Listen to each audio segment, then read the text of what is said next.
Yeah, their neighbours to the south might be current champs, but Brazil have won it 5 times. Not only is that higher than I can count, but it also makes them the most successful footballing nation. So it comes as no surprise that even in the second tier of Brazilian football, there are some big clubs with big stadiums. With that being said, here are the Brazil Serie B stadiums. Estádio Maria Lamas Farache. The club that calls this place home is called ABC. To be honest, I'm not sure they can expect anyone to remember such a complicated sequence of letters, but so be it. The stadium is fairly new, but not necessarily state of the art. As is often the case, the main stand has the luxury of a roof and bucket seating, while the unfortunate ones in the other stands have uncovered concrete to sit on. But overall, the facilities are pretty good compared to most in the league. Stadio Antonio Accioli. This place gets the nickname Castelo do Dragão, meaning Dragon Castle. That is because the club is nicknamed the Dragon, and there's also a medium-sized Norwegian Ridgeback dragon living in the basement. Despite plans to demolish the stadium and build a shopping centre on this site, the stadium was instead almost completely redeveloped a few years back. I think they made the right call on that one. It's looking pretty good. Stadio da Ressacada. This stadium is actually not on the mainland, but an island connected by a bridge. Florianopolis has a bit of an odd geographic situation. That does cause some traffic congestion on match day, as there's only one road leading to the ground, and that road is shared by those travelling to and from the airport. Anyway, once you are here, you're greeted by a fairly simple oval stadium with seats that are almost the exact same shade of blue as the sky. Geez, next to an airport, that could be a bit dangerous. Stadio Santa Cruz. This seemingly straightforward bowl stadium was refurbished just a few years ago.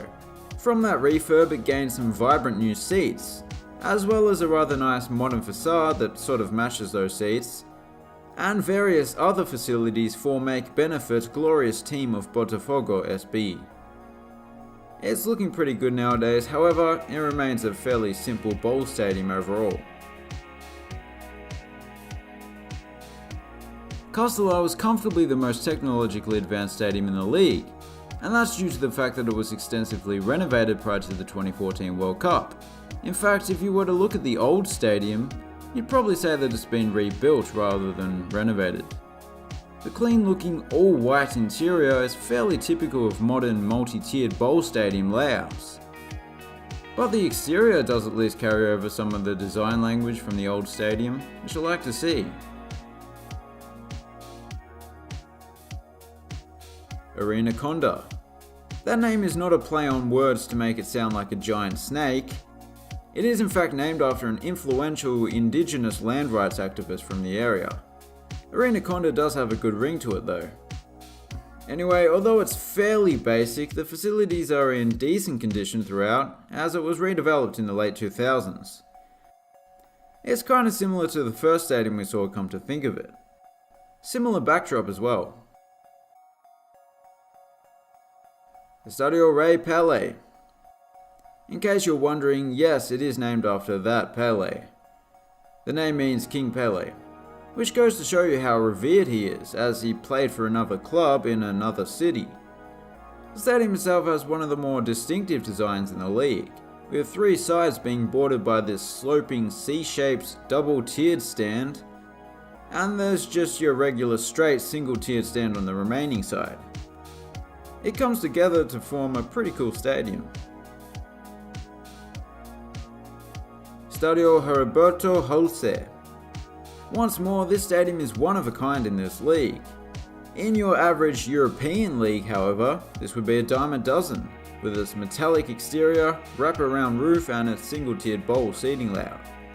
It does have a bit of Brazilian flavour with those painted concrete terraces, however. You wouldn't see that in Luxembourg. I don't know why I chose Luxembourg specifically, but I'm sticking with it. Estadio Brinco de Ouro. I do apologise to the Brazilians, this must be painful to listen to.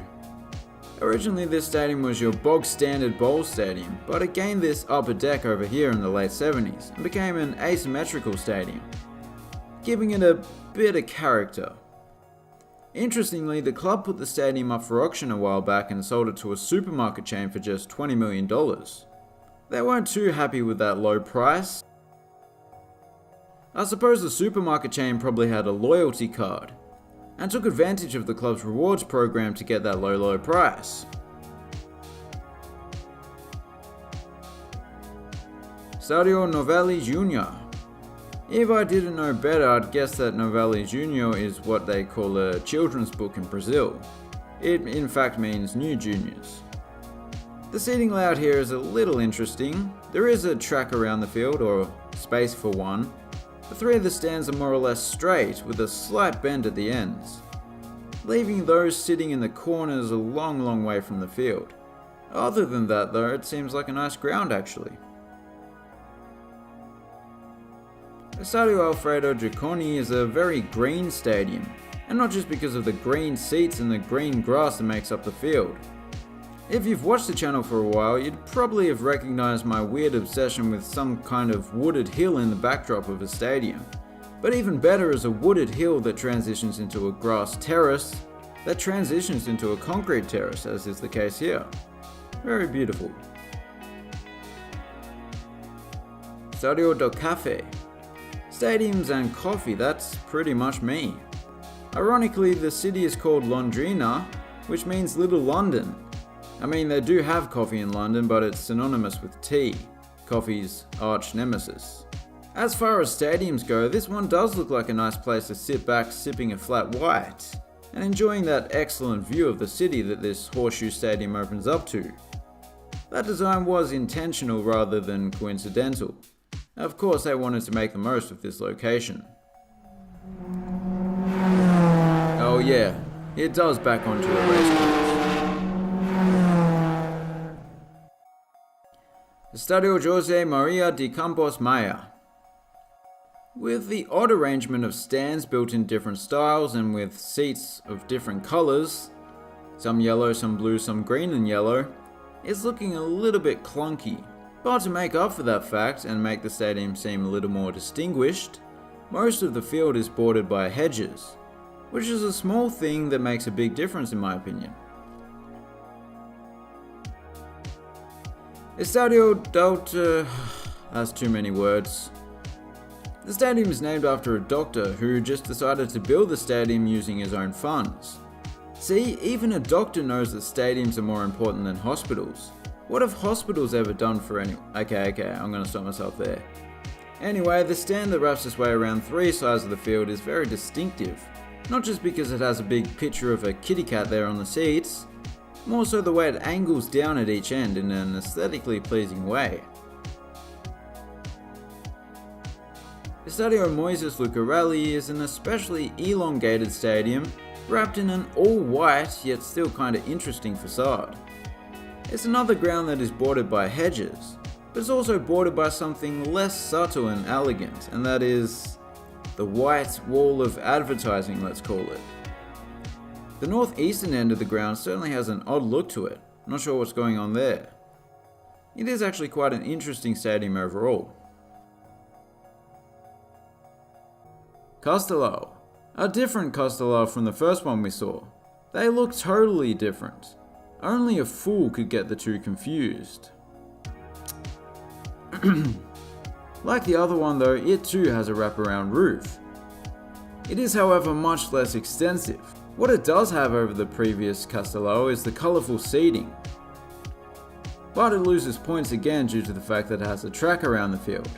Yeah, I think the Fortaleza Castelao is the king of Castelaos for now, but this is still one of the better grounds in the league for sure.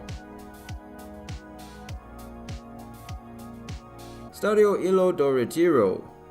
When this stadium was first built, it was located on an island, known as Retiro Island, Ilha do Retiro in Portuguese. But unless my eyes are deceiving me, it's no longer on an island. Is that due to rising seawater? Wait, no, that doesn't make sense. They just made some land, I guess. The stadium itself is quite the sight. To the west of the ground is the largest section, also the only section with a roof, and as you move eastwards, the stands get smaller and worse. I do really like this ground though. I believe that Tom Benz won't be able to play at their regular stadium as it's too small for the second division, which they've only just been promoted to. Instead, they'll be playing at Estádio Soares de Azevedo, which is considerably larger and perhaps a bit better. What it does share with their actual home is the very rural looking backdrop, which I quite like.